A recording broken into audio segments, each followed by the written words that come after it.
अस्सलाम वालेकुम नाज़रीन, प्रोग्राम कराची टुडे और मैं हूं आपका मेज़बान बिलाल खान। बल्दियाती इंतखाबात जो कराची में होने जा रहे हैं उसके ऊपर हम रोज़ाना बात कर रहे हैं, लेकिन एक बार फिर हम ये देखने के ख़त लिख दिया गया है सिंध हुकूमत की जानिब से और उसमें फिर से मुलतवी करने का कहा गया है। सिक्योरिटी वसाइल देने से माजरत कर ली गई है, लेकिन जो इलेक्शन कमीशन है वो अपने फैसले पर कायम है कि बल्दियाती इलेक्शन 23 अक्टूबर को ही होंगे। क्या वाकई बल्दियाती इलेक्शन ही इस शहर का मसला हल कर सकते हैं? क्या मेयर का निज़ाम आने के बाद इस शहर की हालत दुरुस्त हो सकती है, या फिर एडमिनिस्ट्रेटर ही इस शहर की हालत को बतदरीज सुधारने के लिए कोशिश नज़र आते रहेंगे? इन तमाम चीज़ों के ऊपर बात करेंगे। हमारे साथ इस वक्त पीपल्स पार्टी की जानिब से आतिफ बलोच ऑन कॉल मौजूद हैं। आतिफ, सबसे पहले जानना चाहूँगा मैं आपसे कि इलेक्शंस पीपल्स पार्टी या सिंध हुकूमत करवाने में इंटरेस्ट क्यों नहीं है?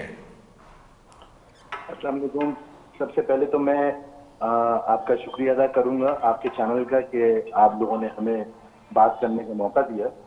The first thing is that कि इस वक्त सिंध की जो सूरत हाल है फ्लड विक्टिम्स को लेकर, उस सूरत हाल को मद्देनजर रखते हुए पार्टी जो है शायद इसमें थोड़ा सा हम ये चाह रहे हैं कि इस वक्त चूंकि इलेक्शन होते हैं तो इलेक्शन का निज़ाम ऐसा होता है, कहीं जश्न होता है तो कहीं बेगम होता है।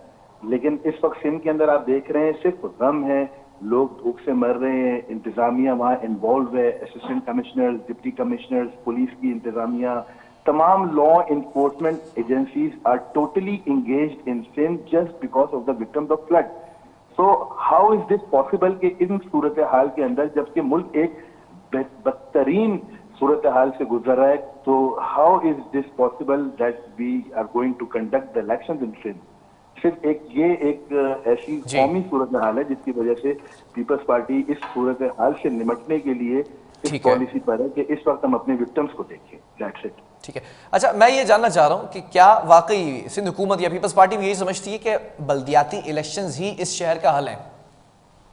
यकीनन पाकिस्तान पीपल्स पार्टी एक डेमोक्रेटिक पार्टी है और जमहूरियत पर पूरा यकीन रखती है और कभी भी इलेक्शन से पीपल्स पार्टी भागी नहीं है। आज भी पीपल्स पार्टी कराची के अंदर काम कर रही है अपने अपने हलकों के अंदर। इसके अलावा भी कराची के अंदर बहुत सारे ऐसे इलाके हैं जहां पे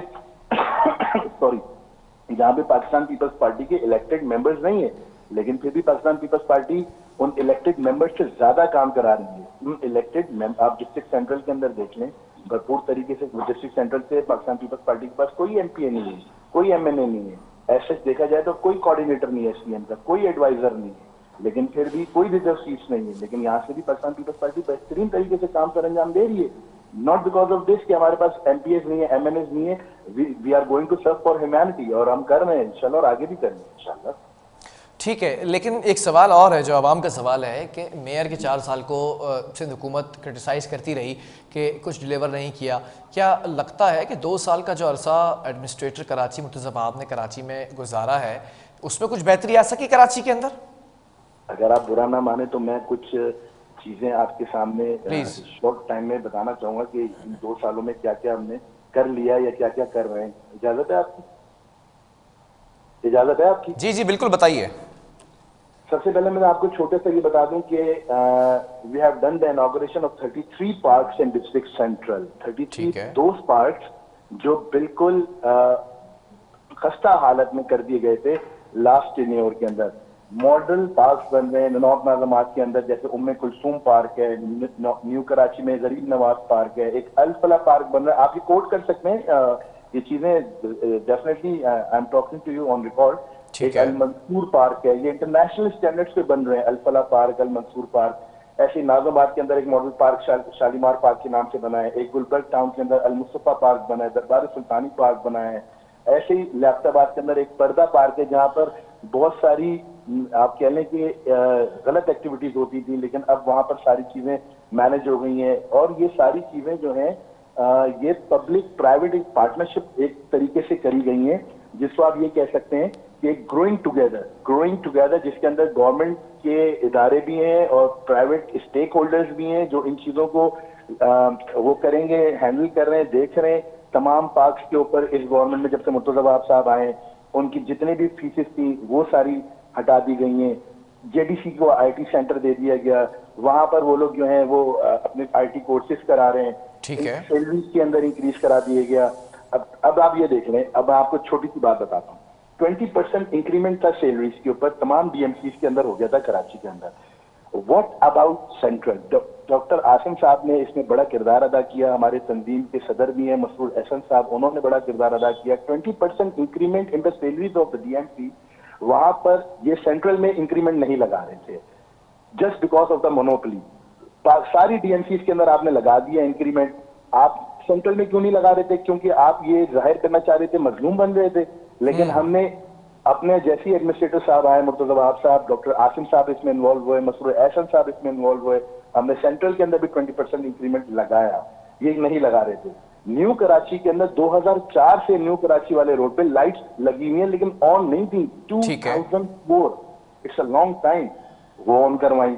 छोटी छोटी चीजें, बड़ी चीजों में आप आए, समनाबाद हॉस्पिटल की इनॉग्रेशन अबाउट टू स्टार्ट है।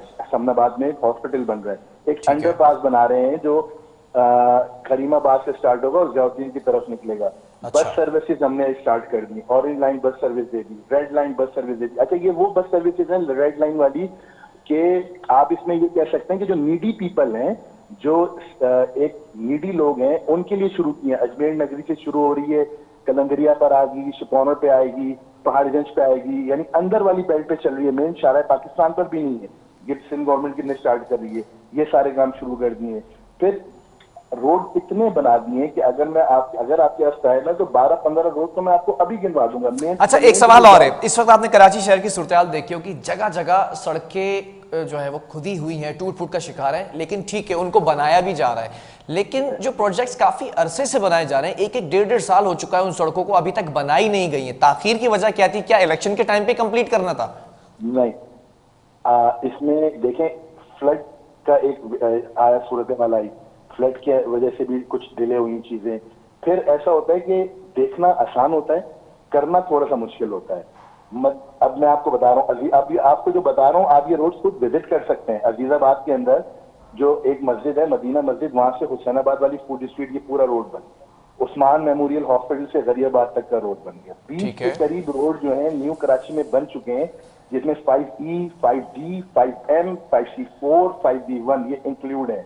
मेगा प्रोजेक्ट शारे नूरजहां का बन रहा है। मेगा प्रोजेक्ट अब्दुल्ला कॉलेज से अजमेर नगरी तक जाएगा। It's a mega project. 5 star food street वाला रोड बन गया। लंडी कोतल से पीपल्स चौरंगी वाला रोड बन गया। करीमाबाद पे रोड कारपेटिंग हो गई। सेवरेज वर्क फ्रॉम नमक बैंक टू कैफे प्याला completed. Water lines and the road carpeting is also included in this. Other than this, mega project of sewerage and the water line from water pump to UBL complex has been completed. Patch work complete कर दिए हैं। Patch work वो होते हैं जो हम छोटे छोटे टुकड़े जो हमारे जो तो खराब हो जाते हैं बारिशों के अंदर। देखें, बारिशों में सिर्फ कराची में सूरत हाल खराब नहीं की जी। ये बारिशें अगर लाहौर में भी हो रही थी तो लाहौर की भी खराब हुई होगी। ठीक है, हमारा infrastructure before it was so damage that it is very hard to survive in this infrastructure, and we are going through this. हम इसको इम्प्रूव कर रहे हैं चीजों को।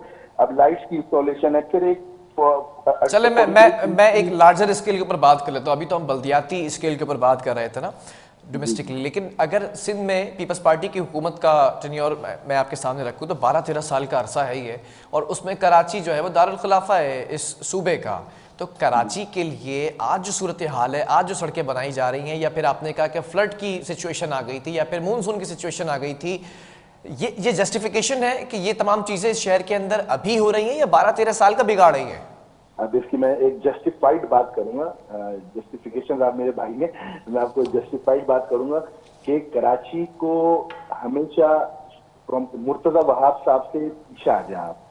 मुर्तजा वहाब साहब का टेन्योर, ये तो मैंने आपको जो काम बताए हैं जो अंडरपासेस और अभी आप इनसे पूछें कि मुर्तजा वहाब साहब से पहले कराची में वसीम अख्तर साहब या किसी का भी दौर ले लें आप, इन्होंने कौन सी यूनिवर्सिटी बनाई? Now we are doing this. KMC has taken the initiative for the government university in district central. You know that? KMC. कौन उसको हेड कर रहे हैं KMC को? Murtaza Wahab, Pakistan Peoples party. बिलावल साहब, चेयरमैन साहब डायरेक्टली इन्वॉल्व हैं इन सारी चीजों के अंदर कि educational system we have to improve. It wasn't improve in the past, nobody looks in that. किसी ने इसके ऊपर तवज्जो नहीं दी। वसीम अख्तर साहब ने नहीं दी, MKM ने नहीं दी। जमात इस्लामी आज रोना करती है, लेकिन जमात इस्लामी फिर भी कुछ हद तक एमक्यूएम से तो बेहतर थी कि उन्होंने कुछ तो करने की कोशिश करी, कुछ इनसे कदरन कुछ बेहतर। जमात इस्लामी बेहतर थी तो फिर मुस्तफा कमाल का दौर आप शायद भूल गए। इनसे बेहतर थी, मैंने बेहतर नहीं कहा, मैंने कहा एमक्यूएम से तो बेहतर थी। मुस्तफा कमाल साहब ने तो उनके किए के ऊपर मजे किए। अच्छा, खुद से कुछ नहीं किया, कोई डेवलपमेंट के काम नहीं किए उन्होंने। आप बता देना मेरे भाई, एक सब चीजें छोड़ दें जी, हम एक डेवलपिंग कंट्री। अच्छा चले, मुझे एक बात बता दें, आपने कहा जमात इस्लामी उनसे बेहतर थी, जमात इस्लामी, फिर आपने कहा कि जमात इस्लामी के काम का ही मजा उन्होंने लिया, आगे किया, फिर वो चीज आप क्यों नहीं कैरी कर सके? उसके बाद तो आपका ही दौर था ना कराची के लिए। कराची के अंदर एडमिनिस्ट्रेटर हमारे कब रहे? क्या कह रहे हैं आप, दोबारा रिपीट कीजिए। कराची में एडमिनिस्ट्रेटर हमारे फर्स्ट टाइम आए। Murtaza Wahab is doing his job very well. और मुर्तजा वहाब जो है, उनको बिलावल साहब ने अगर यहाँ पे एडमिनिस्ट्रेटर उनको अपॉइंट किया है तो किसी वजह से किया होगा। और तंजीमी इंफ्रास्ट्रक्चर सारे चेंज जो हैं, डॉक्टर आसिम साहब पर्सनली डिस्ट्रिक्ट सेंट्रल को देख रहे हैं। उनको कहा गया कि आप डिस्ट्रिक्ट सेंट्रल को एक रोल मॉडल बना दें। मसरूर हसन साहब डेली बेसिस पे जो भी अपडेट्स होती हैं वो बिलावल हाउस में दे रहे हैं। डिस्ट्रिक्ट सेंट्रल देखें, I also belongs to district central from north Nazimabad town. हमारा district central is the most literated district in Karachi ना। ये सबसे ज्यादा यहाँ पे इस जिले के अंदर आबादी भी है और पढ़ा लिखा भी एक बहुत बड़ा तबका है यहाँ पे जो चीजों को समझता है। तो इस डिस्ट्रिक्ट के अंदर हमेशा एमक्यूएम ने ये चाहा कि इनको मायूसी का और इस तरीके के शिकार रखें कि गवर्नमेंट तो पीपल्स पार्टी की होगी। और हमने उस दौर में भी, जब हमारे एडमिनिस्ट्रेटर नहीं थे, हम तब भी काम करा रहे थे, तब भी काम होते थे, लेकिन वो ये काम हमें कभी भी इस तरीके से नहीं करने देते थे। जैसे देखे ना, मैंने आपको कहा कि यूनिवर्सिटी अब सरेआम बनेगी, ये बनने नहीं देते थे, ये इन चीजों का अप्रूवल नहीं देते थे, रुकावटें करते थे, कभी फंड्स की चीजों में आ जाते थे। फंड्स आ गए ना, अब ये मेगा प्रोजेक्ट जो है, ये 1 अरब रुपए का तो नहीं होगा ना। ये मेगा प्रोजेक्ट जो बन रहे हैं, जो फंड्स रिलीज हुए हैं, जो फंड्स लाए हैं, जो पीपल्स पार्टी ने काम करा रही है, क्यों करा रही है? Just because for the local people of district central. बहरहाल इतना जरूर कहूंगा कि लोगों को चाहिए कि बल्दियाती इलेक्शन में अब पीपल्स पार्टी की तरफ देखें, क्योंकि पीपल्स पार्टी अब उनकी तरफ देख रहे हैं। चलें, अच्छी कॉन्वर्सेशन रही आपके साथ। Good luck. आतिफ बलोच हमारे साथ मौजूद थे पीपल्स पार्टी के। अब देख रहे हैं कि ये जो बल्दियाती इंतखाबात होने जा रहे हैं उसमें पीपल्स पार्टी भी जो है वो काफ़ी उम्मीदवार लेकर मैदान में उतर रही है। एमक्यूएम भी है और फिर पीटीआई, जमात इस्लामी और पीएसपी की भी बात की जाए तो वो जमातें भी इस वक्त लिस्ट में मौजूद हैं। अब रोज़ाना की बुनियाद पर हम आपके सामने उन कैंडिडेट्स को भी रखेंगे ख़ास तौर पर कि उनका नैरेटिव क्या है और लोगों को कैसे मना सकते हैं कि उन्हें वोट कास्ट किया जाए। बहरहाल वक्फा लेंगे, इसके बाद दीगर स्टोरीज आप तक पहुँचाएंगे।